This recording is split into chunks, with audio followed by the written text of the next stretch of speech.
Rolling, thank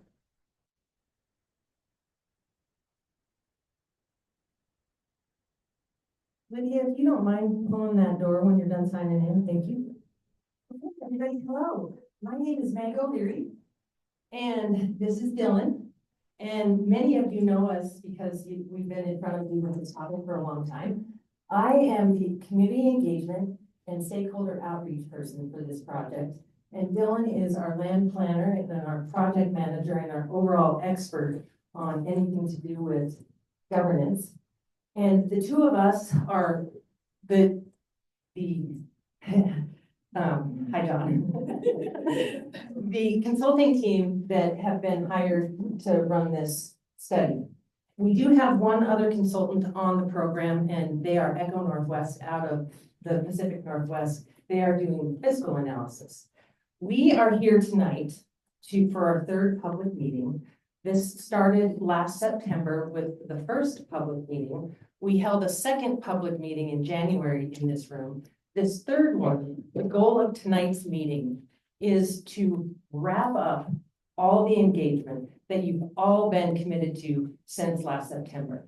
We're going to tell you a lot about what you told us, and from what you told us, we have the themes that really the themes are the values and the importance and everything that we heard from you that you want to hear in this report. From the themes, the scenarios were developed. There's a piece in there that Dylan's going to talk about, but the scenarios that you've all been hearing us talk about, we are going to talk to you about 3 scenarios that are going to hit the final report. But give us a chance to get through all this engagement so that you can understand this whole process. With that, I'm going to turn it over to Dylan, and we are going to have a conversation back and forth in this presentation, so bear with us. And we are going to leave room for all kinds of question and answer. And you know what, at this point, raise your hand if you want us to answer a question in the middle of our presentation, because we really want this to be a dialogue that we all understand and make sense and we all hear each other. So we go about being informal if we feel like that's a good way to go. With that, we do have slides. Let's hear about the engagement and why we're at the 3 scenarios that you're going to hear. Thanks, Meg. Yeah, just to reiterate that, the goal tonight is we're going to introduce the scenarios that we're going to do the fiscal analysis on. There are other options that are in the report, but we're going to run the numbers from a property tax standpoint, revenues versus expenditures from a local government, 3 scenarios. So those scenarios have been chosen. We're going to review those. I think it's important. We're going to take a few minutes and talk about how we got there so that everybody understands where those scenarios came from. And we're going to talk about the scenarios, and then we're going to tell you exactly what's going to be in the report and learn about those scenarios in the report. Kind of where we're at here on the timeline. Like I said, we started in September, so we are 9 months into this project. We took a little bit of a pause, and I'm going to talk about that because this last legislative session had a big impact on how we're looking at this and the types of things that we're going to be able to deliver in the report. And it actually changed some things that we've heard were community values here that are a little bit different now because of some state legislation. I'll talk about that. We're going to roll out the scenarios, and then at the end we'll talk next steps. And this is really us putting to bed the community engagement before we sit down and draft this thing. So the next time you see from us, there will be a report. And this is our last check with the community. Done lots of checks with the community, but we're going to run the scenarios by you, and we're going to talk about it so that before we put pen to paper for the long term here, outside of what we've already done, we're having a check with the community. So this engagement strategy, you've seen this a lot, and it may not seem like it, but the strategy that we incorporated into real strategic, we put a lot of time and effort and we really put it. It was to guide to guide the scenarios, because it's important that the community is what you need to get there. More outside of the community, other than what we heard from. So we did different types of engagement. We did, the public meetings, we did one-on-ones for people that didn't want to speak in public meetings. They could have their opinions and their voices heard in a more private setting. We were at board meetings, joint commission meetings, both of them. We did community meetings, to get the word out there. And we did some educational stuff like the Tuesday series and the scenario toolkit, so that people understood some of the questions around governance and those types of things. And we did the community survey, newsletters, and the project website. All of these were surrounding this community engagement circle, because it's important that all different groups of people were reached, and that we understood the values of the folks. And we also had an extremely important partnership with the chamber on this. And Megan and Brad made sure that all the members were accessible and able to get access to us. They also helped us host 4 or 5 different industry sector conference calls. And we also, you guys brought a whole bunch of people to one of the scenario development evenings. So it was a really strong partnership. And that was our intent, to try to get right into the business community, obviously. Some of the highlights, total, between Meg and myself and some of the WGM team and Eckler Northwest, we've got over 1,000 hours in just the engagement on this project. Some of the numbers, the 355 survey responses, 400 plus individuals engaged. We think that those are pretty good numbers for hearing. And what makes me feel confident is the themes that we're about to go over, the opinions and the thoughts and the concerns that rose to the top from that engagement were real consistent across everybody. We got to the point where we're hearing the same thing over and over and over again. So that means that we are hitting the right buttons, the right topic. Some of the survey results, 40% of the survey respondents have lived in Big Sky over 20 years, 66 were full-time residents, 72% were homeowners. That's some of the demographics that we're having. And this is just the survey. That is one piece of the community engagement. And you'll see that the themes are pretty consistent with the survey and all the community engagement. Now we're getting into some of those themes. Some things that rose to the top are that representation and accountability sector. That's a theme that rose to the top that we heard pretty consistently. There's a thought that tax dollars in Big Sky are always reinvested locally. Sometimes they go outside of the greater Big Sky area. There's a theme of the need for greater control and decision making. Some examples of those are in planning and zoning, where you have an advisory committee that Gallatin County makes the final decision, the commissioners make the final decision. Sometimes those are people that are making decisions for your community or outside of the community. There's a want. We talk about implementation barriers and those concerns about future governments of how hard is it going to be? How expensive is it going to be? Can we do it? We know that there's these things that blockades and the community was pretty clear in the fact that we're up for the challenge as long as there's some clear benefits, and we can do hard things as long as we know that it's the right way to go, and there's some clear, transparent plan. And then a balance between taxes and local control. We might get more representation. What is that going to do to property taxes? Property taxes are a big concern. And how do you balance that? And the survey, those are the things that we heard in all of the community engagement. And the survey definitely confirmed all of that. Back to those themes, that community representation. 67% of the survey respondents agree that tax dollars are not adequately reinvested locally. That's speaking directly to property taxes and service districts. Coordination of service gaps. This is the big one. We talked about services and service gaps for a long time. And one of the real big questions in communities, what would incorporation or a change in governance provide us that we don't provide ourselves already?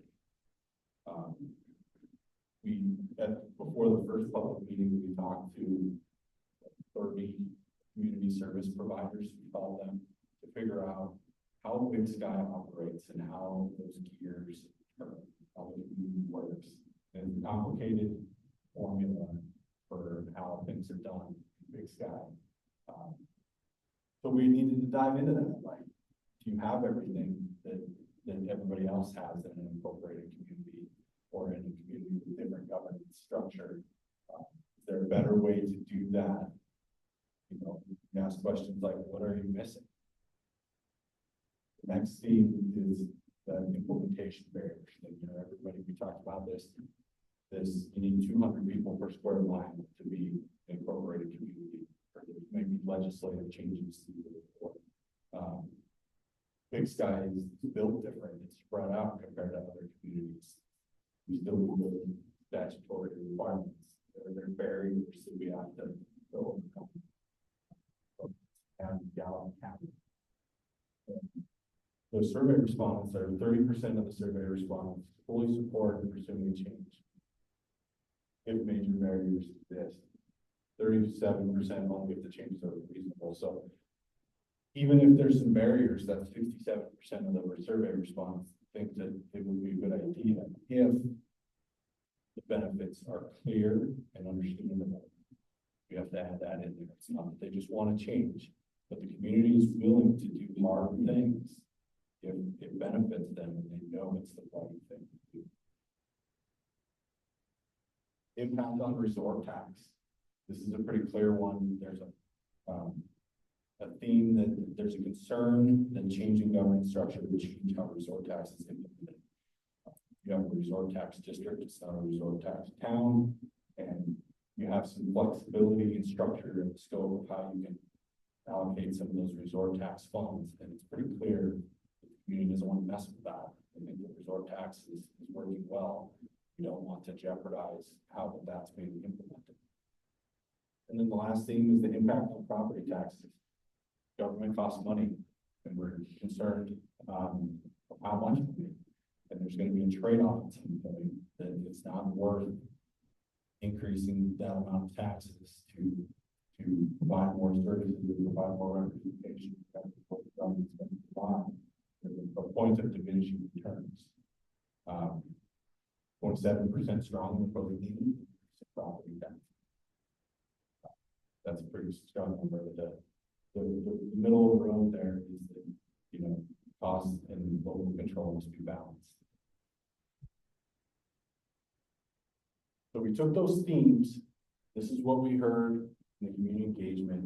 We started to compact those and understand what those mean and come up with some governance considerations. So this is the community's ideas, thoughts. Everybody had an opinion, idea, or a thought around local governance. It was very, very helpful. And to watch those themes kind of be consistent and come out, that these are the things the community is focused on, not even necessarily concerned, but focused on. All right, what do we do then? Well, let's look at how local governance affects those themes. Sometimes the things that we heard aren't even a part of local government, and sometimes local government can really affect those. So the types of considerations that we're looking at from a local government standpoint, we put those themes and like, okay, there's a representation theme out there. People want to know that they have elected officials making decisions for them in their community. What does that mean from a consideration standpoint? Is that there's some robust, focused community representation. It's not necessarily the counties that are making all the decisions. It's Big Sky making decisions for Big Sky. That coordination of service gaps. Is there really anything missing? Is there services that other towns give or provide their community members that you're not not getting here? Or is it just a complicated structure? Is there so many nonprofits and service providers that maybe you're paddling boats in different directions, you're not being sufficient? Kind of what we've learned is you've done a really good job of filling that gap. There's not a lot of services that are not being provided in Big Sky, but there can be some coordination or better. Those implementation barriers, you know, like I said, we've had statutory requirements for density. What's the appetite for risk? Are you willing to do a legislative change to allow a new structure of local government to fit Big Sky where it doesn't fit anywhere else because you're more spread out, or you're from Highway 191 all the way to the resort? That's not a typical structure for a community. What's your appetite for risk? And what we've learned is there is some, and you can get things done, especially at a legislative level. As long as you put your mind to it, you must understand there's a clear benefit there. As far as the resort tax, it's resort tax that was pretty overwhelming. Thought of the community was resort tax. And that's how we get a lot of things done here. It has to have the flexibility for that. And then the last theme is those property taxes. As we stated before, the municipality is an additional taxing unit. So the services that a municipality would provide are on top of your county taxes, increased taxes. At what point is that not acceptable? At what point do you not get your bang for your buck there?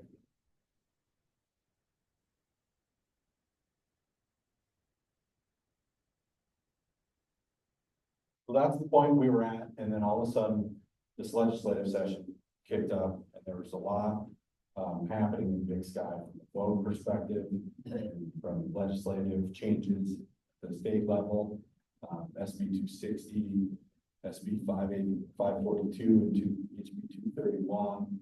Then you guys started taking on some debt and providing some services, the ability to do so. The legislation for the withdrawing from districts that aren't serving you.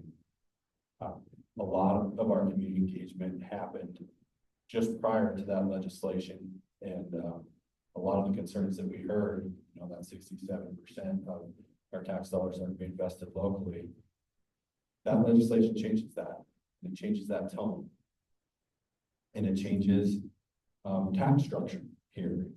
And we needed to know what that change was going to be before we run some numbers. Congratulations on that, by the way. That's a common sense bill, I think, that found a way to move it forward. SB 542 and HB 231, those are the legislation that change how property taxes are structured in the state, including the second home tax. And I think that we're all aware of that here, and maybe don't fully understand what that is going to be. Those legislation does create some problems for the consultant team, because the goal of this was to show an example property tax bill once for each of these scenarios. And what we're finding is the state of Montana hasn't even figured out how they're going to do that yet with a real tax bill. So we're navigating that and what that's going to mean from a change in governance. But yeah, we needed that outcome before. And then, as I've said, a lot of the questions that we were having were service gaps. What services are not being provided that you need to provide? And demonstrated with the vote last spring that there are services that you need. You found ways existing to pay for those by taking on some debt service. And that's a big thing, and maybe it's even more flexible than it could be for other communities of your size, resort tax. You know, affordable housing was one of those things that came up a lot. We struggle with housing in Big Sky. This shows that there's a considerable effort to help solve that issue as it is. So those we needed to see the outcome, and then of course the extending resort tax. That's that's nice to know that that's gonna be extended. So we, after that legislative session and that vote, then we reevaluated the community engagement, made sure that the themes that we were tackling still made sense after the world kind of changed. And from a perspective, they still do, they just mean a little different things. So those themes, we needed to come into some scenarios for us. We have the governance considerations now. So we're kind of feeling like we're playing this game of telephone a little bit, where it's, we have opinions and ideas of the community, and this is what we care about and what we want to see. We translate those to themes, and then we translate those to considerations, and we translate those to scenarios. We really need to make sure that nothing gets lost in translation. So we're going to go back around to the community engagement. But here's the scenarios that we're going to do the fiscal analysis. That's running the numbers. Scenario number one is incorporation, and that's I would call it a minimal incorporation. It's the type of incorporation that you, if the community chooses and votes to incorporate, it's a minimal role government. It's the kind of government where you get representation, but they're not necessarily full-time, small community type of government. We'll go through the list of government officers, but it's basically a mayor and a couple council members, contract judge, contract city attorney, things like that. And the boundaries for both of the incorporation are town center, Meadow Village, and the resort at Mountain Village, not including the clubs. So that's incorporation number one. Incorporation number two is the robust form of municipal government. That's full-time government departments, that's full-blown municipal government. That's probably that more expensive model, but you get to more representation and more local control model. And then scenario number three that came out of these is creating a county. And that is really the only way to keep your tax dollars local, is to take control of that county. You also let people know there's scenario 4, which is state consent. Yep. So, thank you, Sarah. To clarify, to evaluate these scenarios, you have to have a baseline. And that baseline is nothing. Majority of that is in the existing conditions report that we've published. If you haven't read it yet and have an appetite for 200 pages of whatever, it's on the website.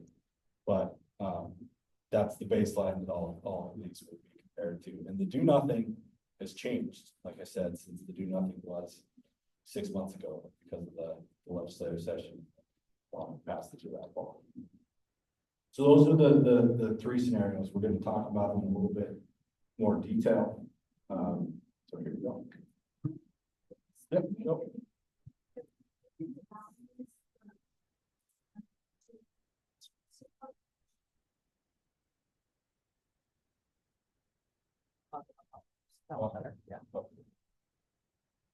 What are the boundaries for scenario 2?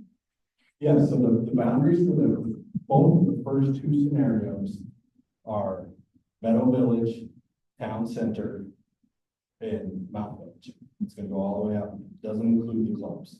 So it doesn't go all the way down to the canyon, but close.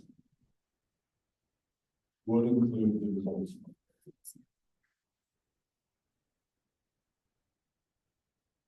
And there's some more detail on that.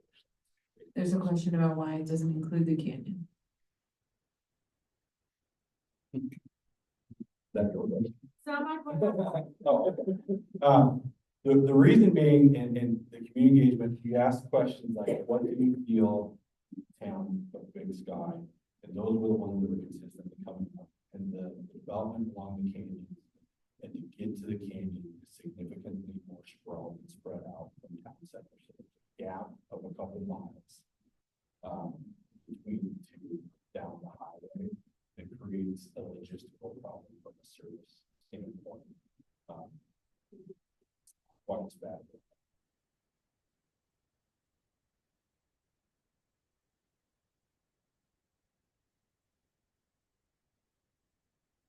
Why wouldn't the boundaries just be the same as resort tax district? Yeah, that's a great question. And this will also be covered on some future slides, but from a municipal boundary standpoint, the resort tax boundary is huge and it includes a significant portion of public lands, national forest. So resort tax goes all the way north to I forget what section line, all the way to the county line, all the way back around. And there's tens of thousands of acres of public land. And it just wouldn't, that doesn't meet the intent of the side of it.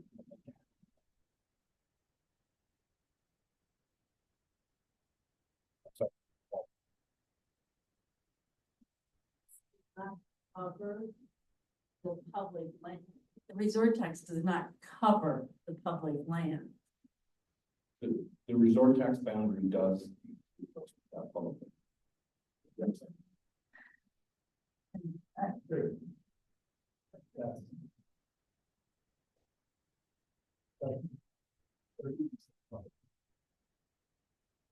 Doesn't control the public. Doesn't spend money on the boundary.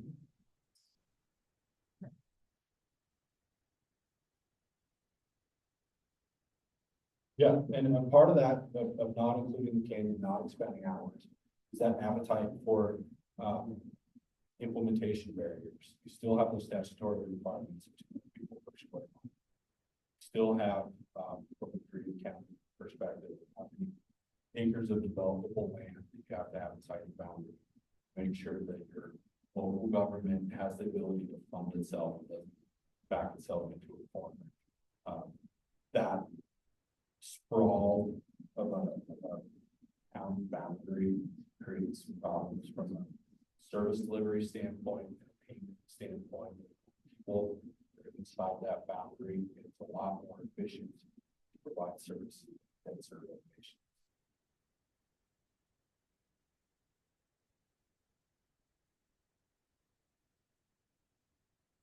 Would in scenario 3, the incorporation, the new county, include those areas?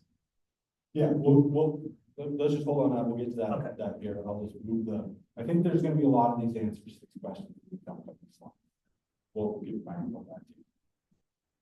So that incorporation number 1, like I said, it's basically the simple version of local government from a municipal standpoint. So mayor, 2 council members, the judge that would, from a fiscal standpoint, only be part-time contracted as needed.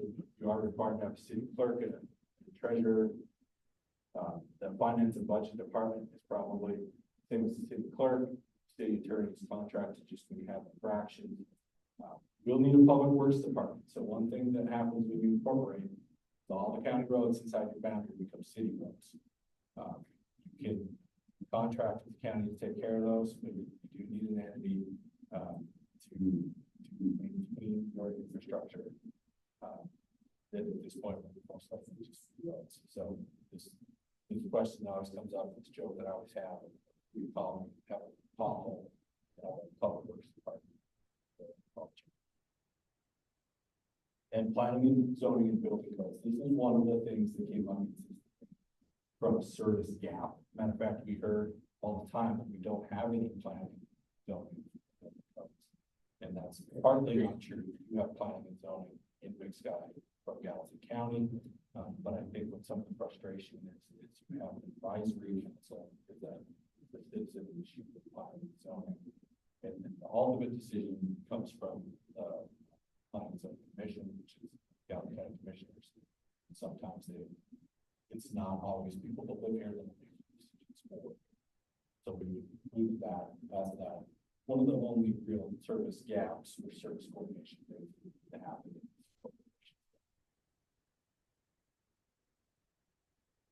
Number 2 is that robust form of local government. That's more like full-time council members and mayors. Still might not need a judge 60 or 40 hours a week.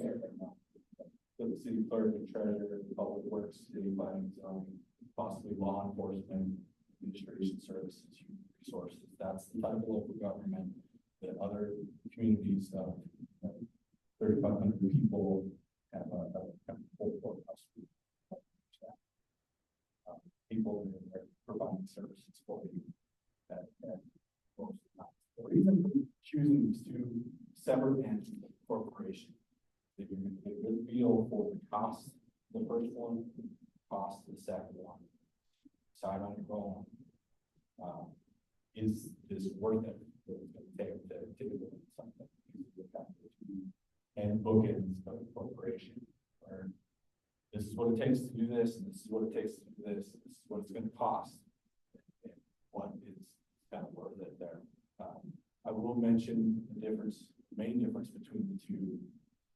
It's in state law, you're two different types of local governments. One is general governmental powers. That's where the local government can do what the state government tells you. That's in the article in the Montana Code annotated. General governmental powers are like, these are the powers that we give to local government. Incorporation number 2 would be where you would draft and adopt your own charter, almost as if a corporation drafted a charter. In that role, you're allowed to do everything as long as the state says you can't. So that's the difference.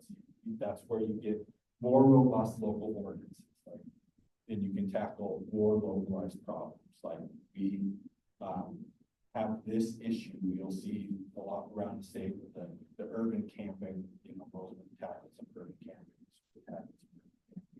Who's thinking about doing it? There's a lot, that's kind of a hot button topic around the state, and those types of ordinances are allowed by local charters. And that's where the elected officials really get to make like corporation charters, just like all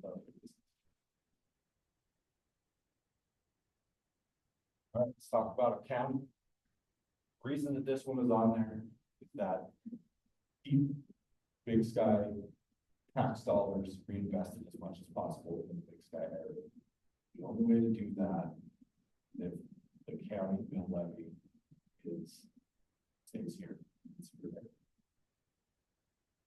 It's got a little bit more barriers than the first two. For one, county seat. Don't have a town. So you can bound. First step.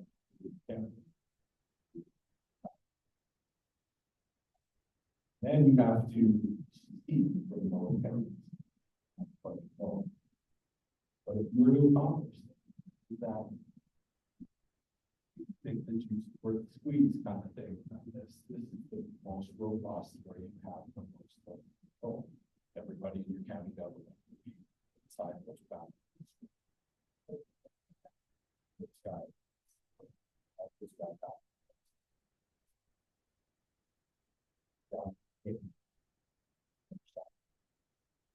everything is basically what it says that is designated place. We are picking the BizRad boundary for the boundary. But you would also need to recreate all of the county entities that serve this area. Can we pause for a moment? We're having some AV issues with folks online. Let me see.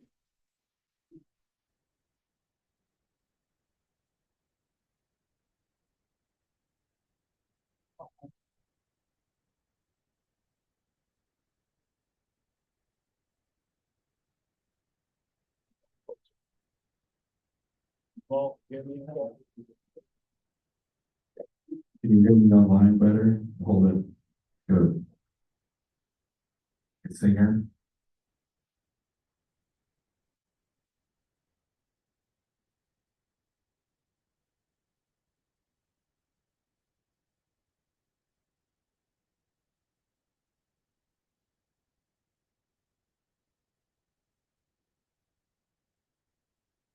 I think if I put it right up to my mouth. Let's try that for a couple minutes and I'll see how many more texts I get. okay. Yeah, go to the next one. So there's a few more things that you have to create a county.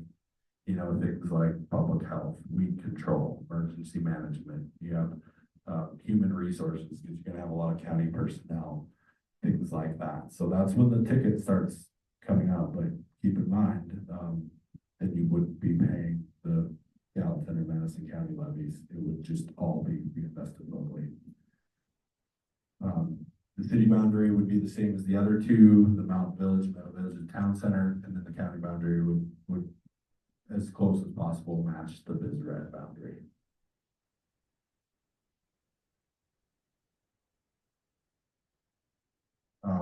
All right, let's take some questions on the three scenarios. Now we got some of them out, but before we start talking about the things that we're gonna evaluate in the report.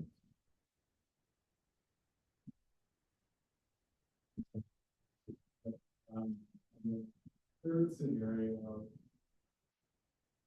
is there a world in which those implementation barriers are symmetrical, given the square mile requirements?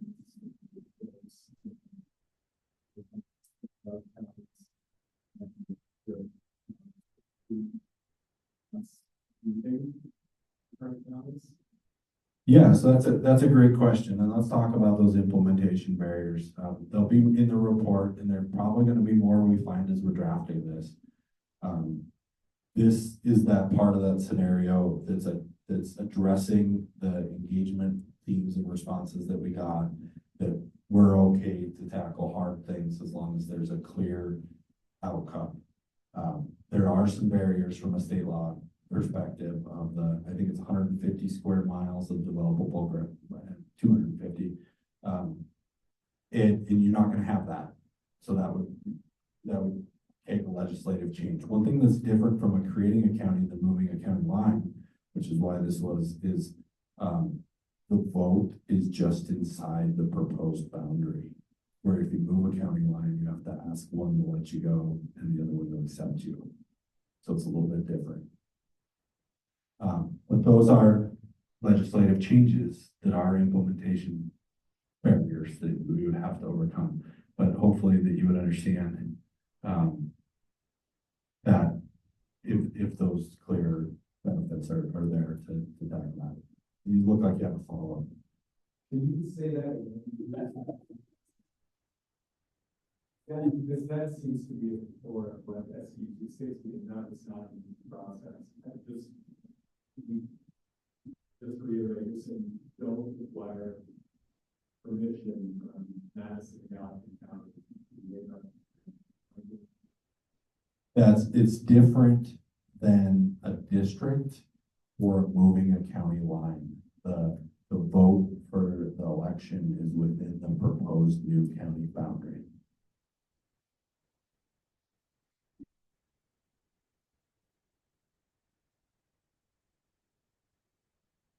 Question from the back of the room. You just confused me. My understanding that if you're going to create your own county, the counties that you are leaving have to agree to you to form your own county. Is that not correct? So let's dive into this a little bit. And one thing that is where it's required in state law is that you can't leave a county with a certain amount of with less than a certain amount of taxable value in bankrupt the county that you're leaving. And I think that number is $12 million of a taxable value. $12 million when that was written in 1977 or whatever is a lot different than $12 million today. That was the safeguard of you not bankrupting a county when you leave. Moving a county line requires the vote to succeed and the vote to enter. Creating a county, and this is all in the existing conditions report, is just about the vote inside the proposed boundary.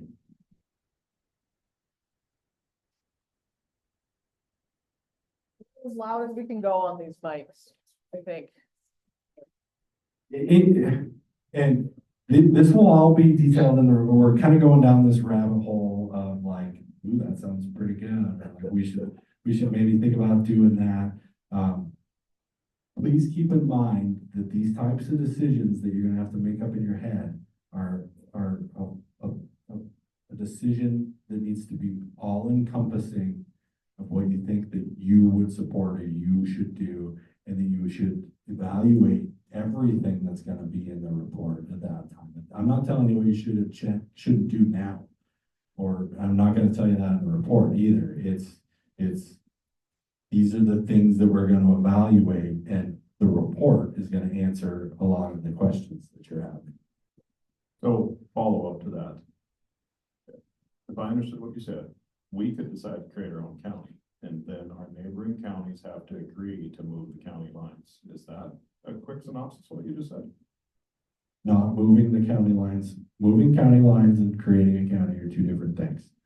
That is what I said. You'll get the full picture and all the statutory quotes and references and the full picture in the report. But yes, the vote is with inside the proposed county boundary. Okay, go ahead, Brian.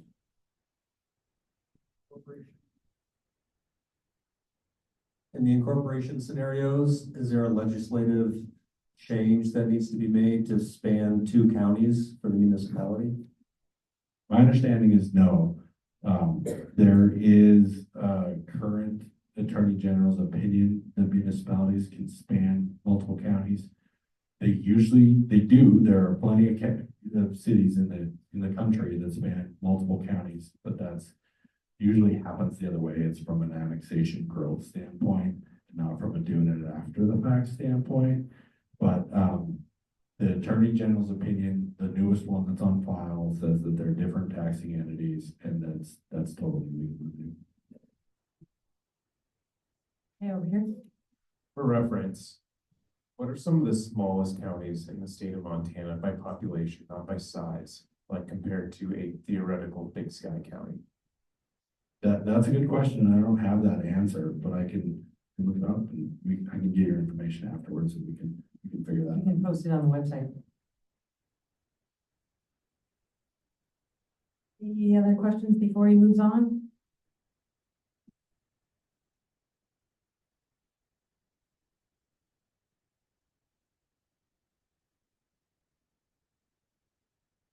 So from a tax dollar perspective, what will stay here if we choose to go with making our own county?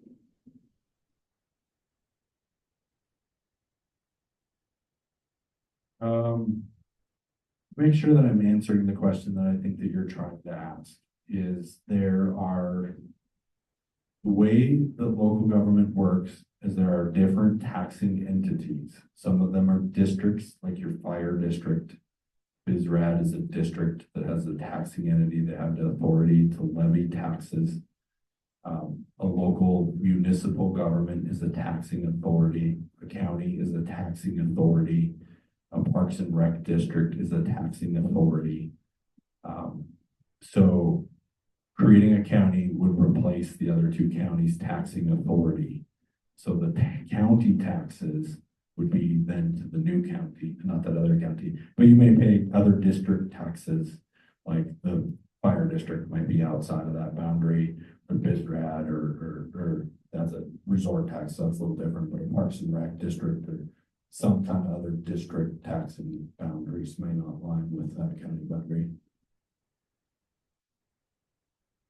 What would creating a new county do to West Yellowstone being split?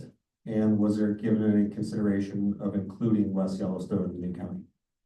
Yes, that's a great question, and we would most likely not be able to go all the way to the county line, otherwise, because the county has to be contiguous.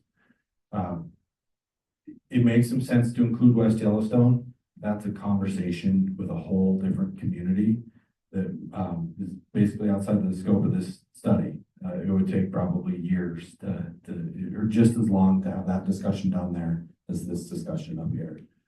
So we're not tackling that as part of this study.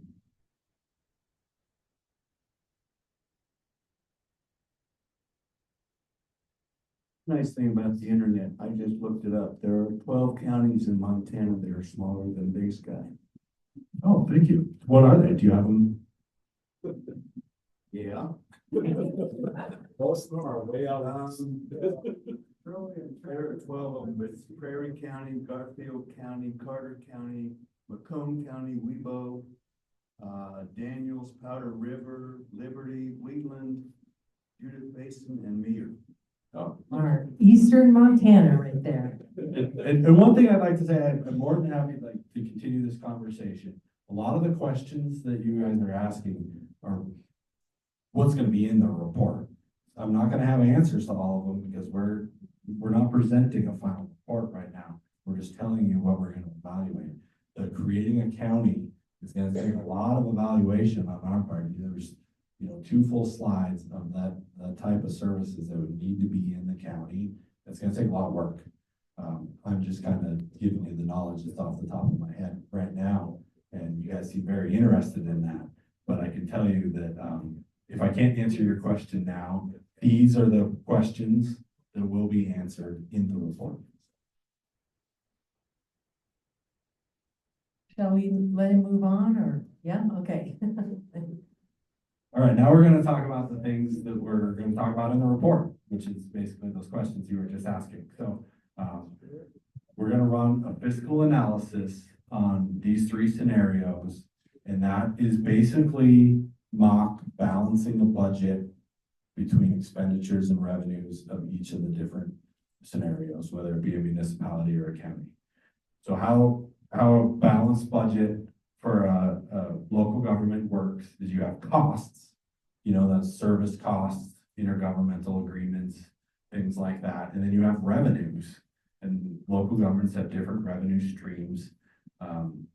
And then you have this gap because you have the costs are always more than the government makes. Government isn't a money-making type of activity. So how do you fund that gap? You do a mill levy, you levy taxes. So we're going to run the math. We're going to estimate the costs for all of those governmental employees and the stuff that you would have to take care of, like roads. We're going to estimate a cost. And then we're going to look at the types of revenues that the government could come up with, from grant funding to other types of governmental revenues, license plates for a county, for instance, all the different things that help local governments make money. And then we're going to get that differential and see what that costs to everybody when you split it up to everybody inside those boundaries. We have an online question. Austin, if you want to unmute yourself, we should be able to hear you. Hi, test. Can you hear me? Yes, we can. Yep. Okay, great. Why couldn't taxes be more than costs?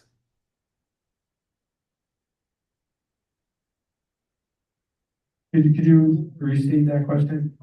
You said that a county or a government always has more costs than revenue. Yeah, so the revenue I was talking about is outside of taxes. The revenue that I'm talking about is money generated by a local government, whether that's from like service fees, like if we're talking about a building codes department, you have an application fee, that's a revenue to a local government. The revenues that I was speaking are the ones that are outside of taxes. Gotcha. Thank you. Has all these costs. They try to raise as much money from application fees and stuff like that as they can. And then you got to cover the differential with taxes. Does that make sense? Does that answer your question? I'm like looking up like you're up in the Yeah, they're good.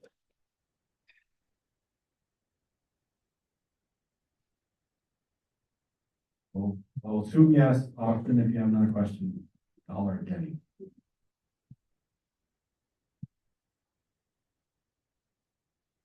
So how we're going to estimate those taxes, those revenues and expenditures is from historical data for the area and just trying to figure out what it costs to maintain roads, things like growth. Resort tax has a lot of information that we're going to be able to use. The kink here that is kind of an issue and we've been trying to figure out is the change in the tax structure at the state level, especially with that second homeowner thing. We're going to have to dive into this and we want to make sure that the information that we're giving you is the most accurate and valuable And if we have to make a lot of assumptions to get there, we're gonna give you the information that is meaningful and maybe, we don't wanna get too far down the assumption road to where that number doesn't mean anything. And we have to understand the Department of Revenue's position from the new tax law first.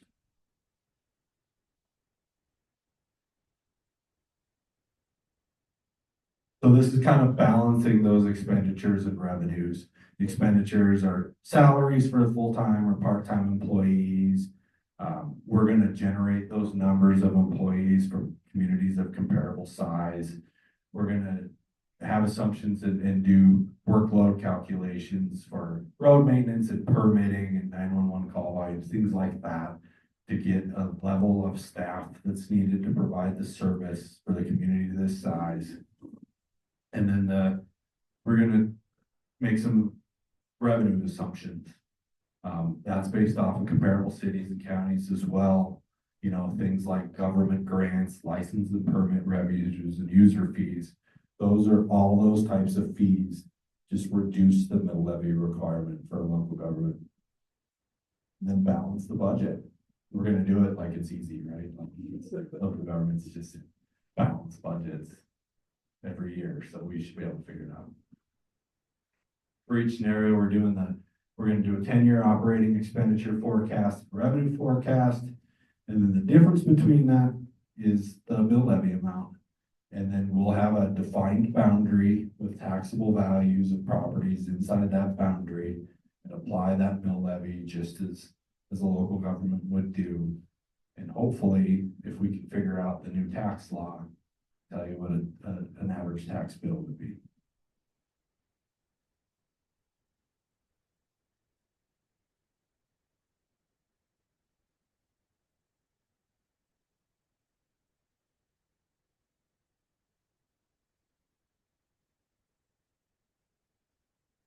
One more?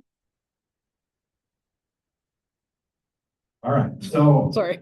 okay. Let's come full circle. So we talked about the engagement, and this was a complicated portion of the project where it's like, how do you talk with a whole community and get these themes and these opinions and these ideas? Because this is a topic that has been well thought about in Big Sky for a long time. The first thing that I learned at that first public meeting is that, you know, this community has thought about this a whole lot more than I have. So how do we take those ideas and get to scenarios at the end? And we had ideas, and then we had themes, and then we had considerations, and then translated to this and translated to that. And finally, we get these scenarios.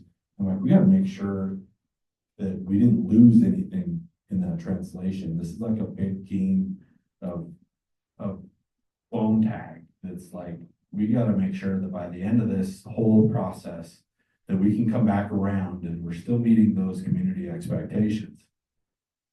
So those themes that came out are the representation, coordination of service gaps, implementation barriers, impact on resort tax, and impact on property taxes. And if you see and you look at the different scenarios here, you're going to get a real good balanced vision of what it takes for those trade-offs.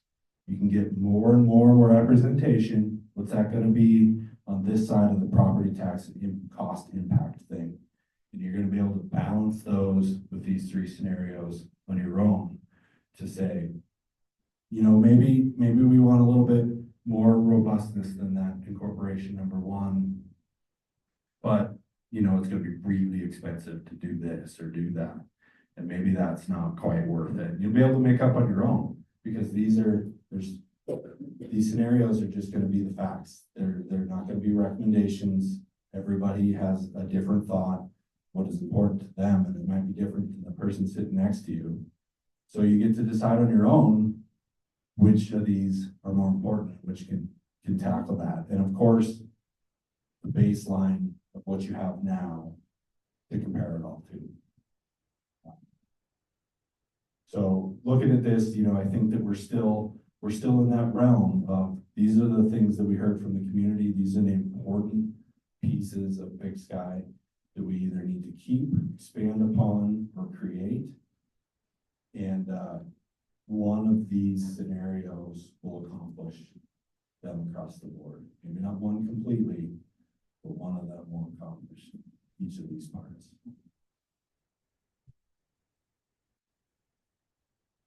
So like I said, this is the last check-in with the community, and then we're doing pen to paper and all the questions that were just asked, plus 2,000 more of them. We gotta figure out the answer to in the final report. But this is the last check of, these are the scenarios. It's time to go. Yeah, let's talk about that. On the slide where you talked about comparables and trying to figure out cost as you're doing your fiscal analysis, I would just urge you, on the slide, you had mentioned comparing to communities of similar size. And we know, like from chamber studies, the cost of living in Big Sky is minimum 25% higher than even just Bozeman, which is an insanely high cost of living by Montana standards. So in a lot of ways, economically, we tend to compare more towards other resort communities of a similar size, more regardless of state. So I would just urge you, if we compare to communities of a similar size within Montana, you're going to come up with salary costs that are going to get you 1/5 of one FTE for what it actually costs to bring somebody here. Yeah, that's a great point. Thank you. And I will mention too, as part of this project and part of the scope of work, is that we're engaging all the other resort tax communities to figure this part out now. And we will definitely take into account the cost of living here compared to everywhere else. Yeah, we'll give you an accurate number, I promise. Thank you for that. So fundamentally, did you get a lot of consistent themes in terms of which service gaps we're trying to address? What are the ones that matter the most? And was there consistency in that across all the information you gathered? Yeah, the service gaps question is the hardest one because there are not a lot of gaps. You, as a community, have done a really great job of providing the services that every type of community has.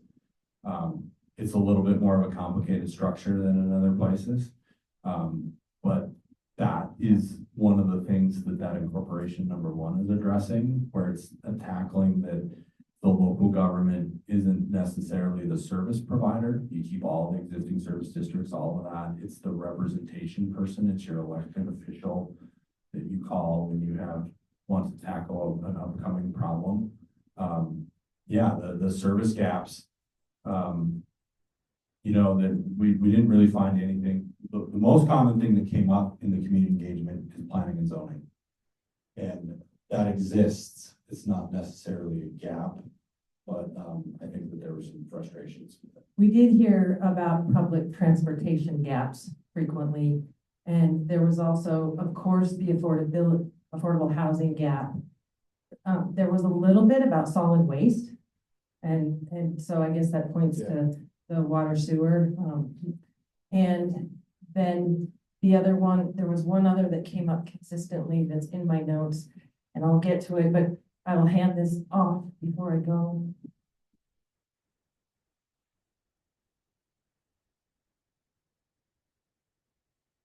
Is there a way to create a new county in the light version as a kind of like the incorporation light? Or is that a state mandated, requirements as a county? Yeah, the ones that were up on that screen are state mandated requirements. Like you have to have a county meet, you have to have, and that might not even be all exhaustive. There's 2,500 pages of municipal code that I've gone through once, and I'm probably gonna have to go through 3 more times to make sure that they're all accounted for. But yeah, there's a lot of state mandated requirements. Basically, how our government in Montana is this tiered structure. We have the state government that tells the county government, you got to do this. And then the county government can tell a local, like, you can go down another level, but you don't have to a local municipal government that says that you can do what the county says you can do, what the state says you can do. It's this tiered kind of design.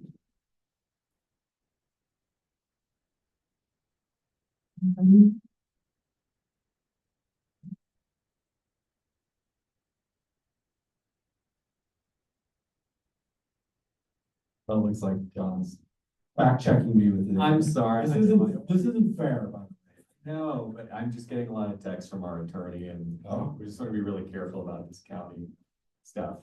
Because there's an opinion out from BizRad's attorney about creating a new county and there are conflicting opinions about how that gets done in the electorate. So I just want to be careful. That is I am not an attorney, That's right. and I'm not going to dispute an attorney on this. I will say, that is my understanding at this point of the state statute. The final report will reference state statute, and you can interpret it as you will, as that goes. This will come up, and I'm sure that it is in state statute in multiple locations, different things. I will thank you for that, John. I was gonna end with this. I'm not an attorney. They're not legal opinions. These are land planners' thought and process to state statute. They're not legally defensible. The final report will reference the state statute sections as that goes. Aren't we glad we have Zoom so that she can make sure we're staying on target? To address the service gap thing, I'll get to you in just a second, Tom. We did hear about mental health services as a gap. What we have going on is pretty remarkable for the community that we have in the resources, but we did hear consistently that we need to provide more as we grow. As he said, zoning enforcement, affordable housing, solid waste collection, emergency services coordination. Again, hats off to how well we're doing, and as we grow, we better be thinking about that, and public transportation coordination.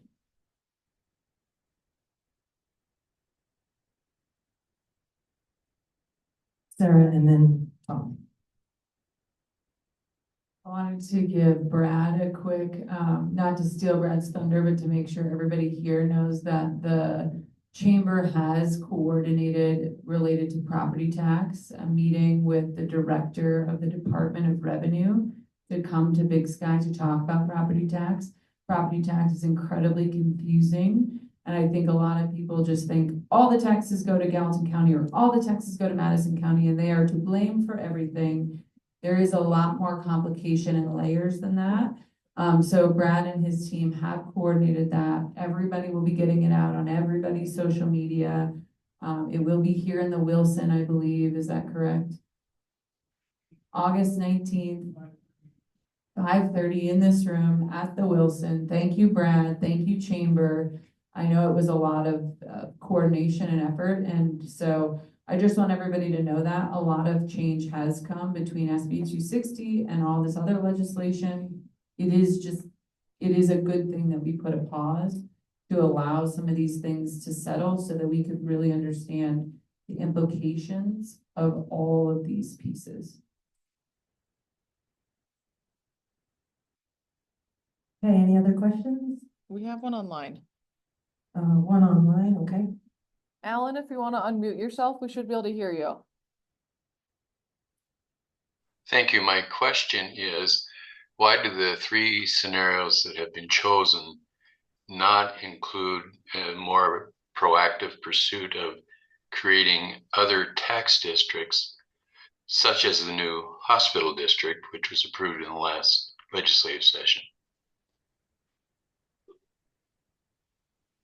Thank you. That's a great question. Can you hear me, Alan? I think on the online I have to hold the microphone closer. Yeah, so that's a little too much. You're talking about the scenarios where they listed the services that would be provided. There's an understanding here that a lot of the services that are provided in Big Sky are existing districts and they're established districts. That hospital district may not be one, but For instance, it most likely does not make sense to include like the water and sewer district when they're an established district with different boundaries. If you look at the service district map of Big Sky, there's not one boundary that matches another one's boundary. That is a very confusing way to provide services, and those service districts are allowed to remain and are providing those services and should most likely continue to do so. Does that answer, or are you specifically wondering the hospital district?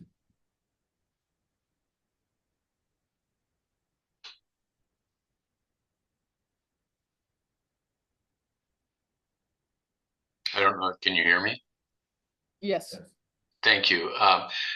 Not specifically the hospital district. I'm just thinking about, are there variations on that theme? Other districts that could be created that are less cumbersome to create than a new county or forming a new government. The library district would be an example of that. Okay, now yes, I understand your question now. That is kind of your status quo current form of government. That's how you provide services, by creating districts for the most part. You have a lot of nonprofits and philanthropy, but you've created a lot of districts. So that evaluation is covered in that status quo current form of government with suggestions that will also be in the report. Thank you. One thing to think about is that really coincides with the current local government study commissions that are going on, and changes to the current county forms of government that could happen through that as well. Different topic a little bit, but similar. Well, we are a little bit early. We will stick around and engage for sure. And one last call for a question or two. I do encourage you to read that existing conditions report. It is 114 pages, and you'll get a lot out of it. It's pretty neat. It's pretty meaty, and you'll be impressed at what people like Lizzie and Sarah and Brad and all the service districts, what they do, because we identified everything that we had a conversation with every one of them in September, and then went through and understood their budgets. We have that in the report. It's got a lot of good stuff. So, and those, like that creating a county stuff, that's those state statute sections are in there. I do apologize if I'm misspeaking up here. These are the things that are going to be in the final report with the references.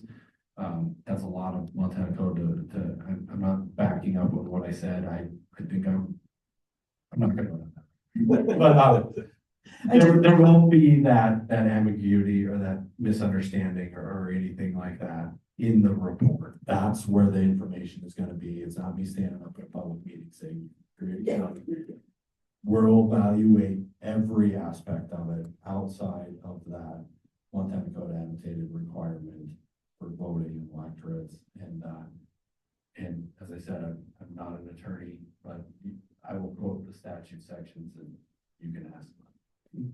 Kim has sufficiently scared us, in other words. Thank you for this is not legal advice. Punt.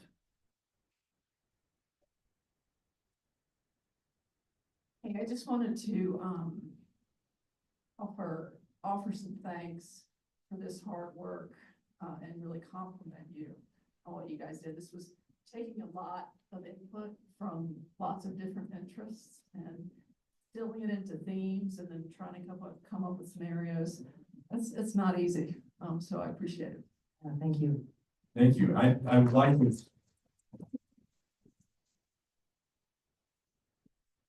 I would like to return that thanks.